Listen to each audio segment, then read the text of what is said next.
आज इतक्या पावसामध्ये लिटरली मुसळधार पाऊस होता आणि आम्हाला जायचं होतं कोल्हापूरमध्ये. नक्की काय करायला चाललो होतो हे तर मी तुम्हाला पुढे सांगेनच, पण त्याआधी इथे आम्ही चहा, डोनट, टोस्ट जे काय आहे ते घेतलं. त्यानंतर आम्हाला धूप घ्यायचा होता आणि फॉरेस्ट चंदन हा जो धूप आहे एक नंबर आहे आणि अगदी सॉफ्ट असा वास आहे. आणि त्यानंतर निलेशला जॅकेट घ्यायचं होतं, पण त्यांना जसं हवं होतं तसं काही त्यांना नाही मिळालं.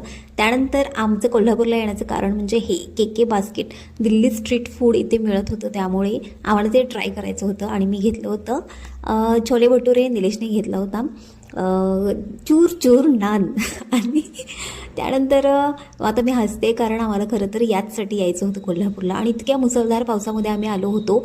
निलेशने चूरचूर नान आणि पनीरची भाजी घेतली होती आणि जेवण म्हणजे एक नंबर होतं.